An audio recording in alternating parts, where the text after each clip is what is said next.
नमस्कार मित्रों। आज मैं मुंशी प्रेमचंद जी द्वारा रचित एक कहानी लेकर आई हूँ जिसका शीर्षक है त्रिया चरित्र।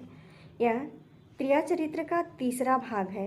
पिछले भाग में हम लोग यहाँ तक सुन चुके थे कि पीर औलिया के ज्ञान की सजीव दीक्षा का चमत्कार दिखाई पड़ा, जिसकी पहली मंजिल वैराग्य है।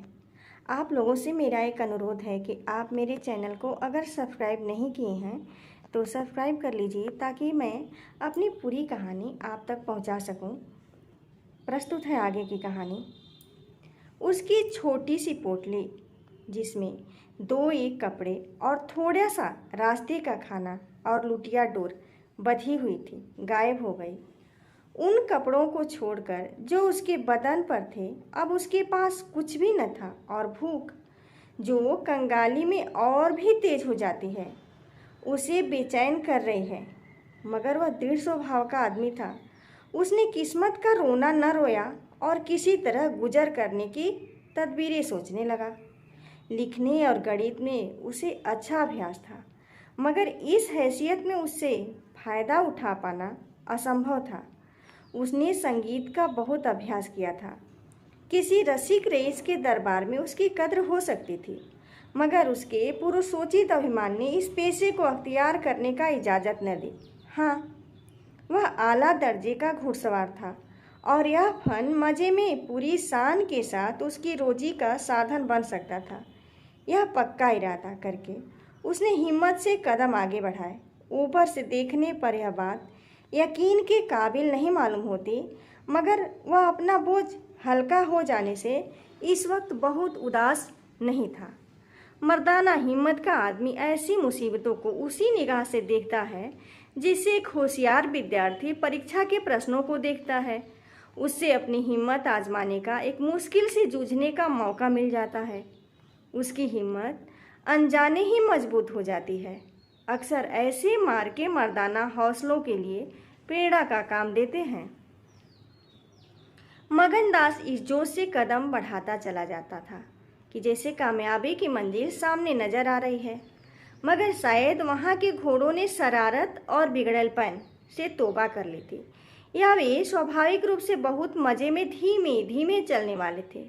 वह जिस गांव में जाता, निराशा को उकसाने वाला जवाब पाता। आखिरकार शाम के वक्त जब सूरज अपनी आखिरी मंजिल पर जा पहुंचा, तब उसकी कठिन मंजिल तमाम हुई। नगर घाट के ठाकुर अटल सिंह ने उसकी चिंता को समाप्त किया। यह एक बड़ा गांव था। पक्के मकान बहुत थे, मगर उनमें प्रेत आत्माएं आबाद थीं। कई साल पहले प्लेग ने आबादी के बड़े हिस्से को इस क्षणभंगुर संसार से उठाकर स्वर्ग में पहुंचा दिया था। इस वक्त प्लेग के बचे खुचे वे लोग गांव के नौजवान और शौकीन जमींदार साहब और हल्के के कारगुजार और रोबीले थानेदार साहब थे। उनकी मिलीजुली कोशिशों से गांव में सतयुग का राज था। धन दौलत को लोग जान का अजाव समझते थे, उसे गुनाह की तरह छुपाते थे। घर घर में रुपए रहते हुए लोग कर्ज लेकर खाते और फटे हालों की तरह रहते थे। इसी में निवाह था। काजल की कोठरी थी। सफ़ेद कपड़े पहनना, उन पर धब्बा लगाना था। हुकूमत और ज़बरदस्ती का बाजार गर्म था। अहीरों के यहाँ आंजन के लिए भी दूध न था। थाने में दूध की नदी बहती थी। मवेशी खाने के मुहर्रिर दूध की कुल्लियाँ करते थे। इसी अंधेर नगरी को मगनदास ने अपना घर बनाया। ठाकुर साहब ने असाधारण उदारता से काम लेकर उसे रहने के लिए एक मकान भी दे दिया, जो केवल बहुत व्यापक अर्थों में मकान कहा जा सकता है। इसी झोपड़ी में वह एक हफ्ते से जिंदगी के दिन काट रहा है। उसका चेहरा जर्द है और कपड़े मैले हो रहे हैं, मगर ऐसा मालूम होता है कि अब इन आदतों की अनुभूति ही नहीं रही उसको। जिंदा है, मगर जिंदगी रुखसत हो गई है। हिम्मत और हौसला मुश्किल को आसान कर सकते हैं, आंधी और तूफान से बचा सकते हैं, मगर चेहरे को खिला सकना उनके सामर्थ्य से बाहर है। टूटी हुई नाव पर बैठकर मलार गाना हिम्मत का काम नहीं, हिमाकत का काम है। एक रोज़ जब शाम के वक्त वह अंधेरे में खाट पर पड़ा हुआ था, एक औरत उसके दरवाजे पर आकर भीख मांगने लगी। मगनदास को आवाज़ परिचित जान पड़ी। बाहर आकर देखा तो वही चंपा मालिन थी। कपड़े तार तार, मुसीबत की रोती हुई तस्वीर। बोला, मालिन, तुम्हारी यह क्या हालत है? मुझे पहचानती हो? मालिन ने चौंक कर देखा और पहचान गई। रोकर बोली, बेटा, अब बताओ मेरा कहाँ ठिकाना लगे। तुमने मेरा बना बनाया घर उजाड़ दिया। उस दिन तुमसे बात न करती तो मुझ पर यह विपत्ति न पड़ती। बाई ने तुम्हें बैठे देख लिया, बातें भी सुनी।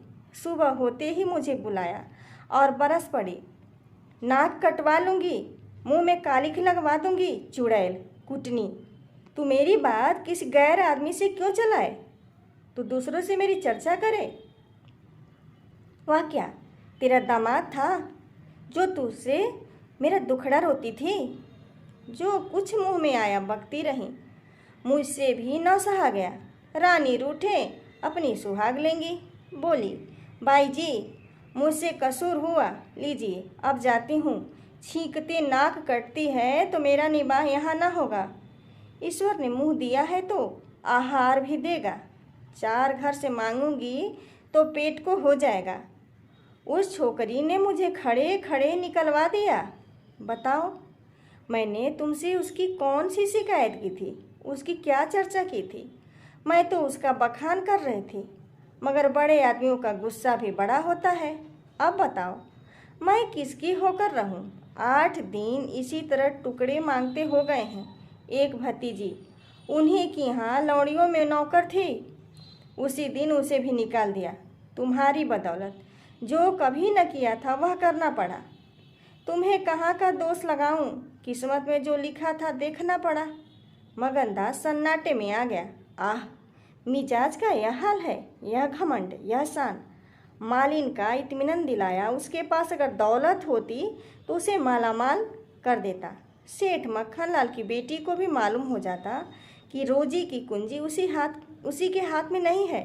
बोला, तुम फिक्र न करो, मेरे घर में आराम से रहो। अकेले मेरा भी जी नहीं लगता।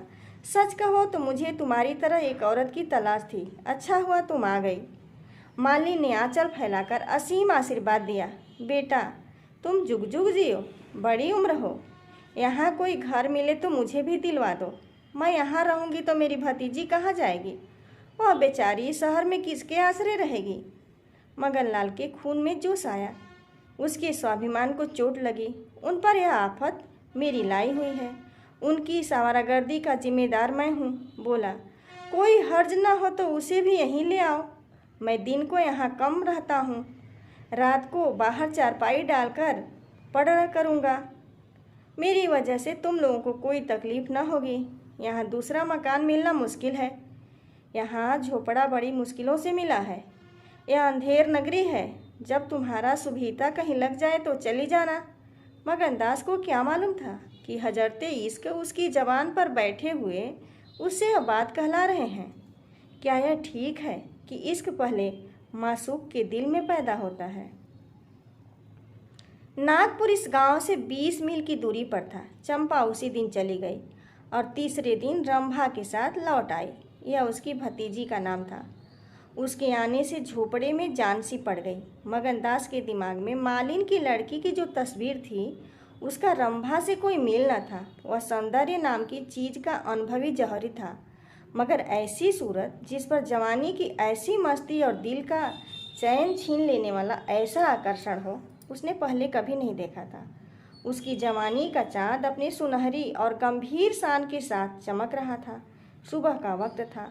मगनदास दरवाजे पर पड़ा ठंडी ठंडी हवा का मजा उठा रहा था।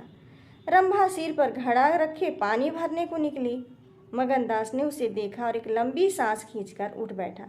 चेहरा मोहरा बहुत ही मोहक, ताजे फूल की तरह खिला हुआ चेहरा, आंखों में गंभीर सरलता। मगनदास को उसने भी देखा। चेहरे पर लाज की लाली दौड़ गई। प्रेम ने पहला वार किया। मगनदास सोचने लगा, क्या तकदीर यहाँ कोई और गिल खुलाने वाली है? क्या दिल मुझे यहाँ भी चैन न लेने देगा? रंभा, तू यहाँ नाहक आई। नाहक एक गरीब का खून तेरे सर पर होगा। मैं तो अब तेरे हाथों बिक चुका हूँ, मगर क्या तू भी मेरी हो सकती है? लेकिन नहीं, इतनी जल्दीबाजी ठीक नहीं। दिल का सौदा सोच समझ कर करना चाहिए। तुमको अभी जब्त करना होगा। रंभा सुंदरी है, मगर झूठे मोती की आब और ताब उसे सच्चा नहीं बना सकती। तुम्हें क्या खबर कि उस भोली लड़की के कान प्रेम के शब्द से परिचित नहीं हो चुके हैं। कौन कह सकता है कि उसके सौंदर्य की वाटिका पर किसी फूल चुनने वाले के हाथ नहीं पड़ चुके हैं।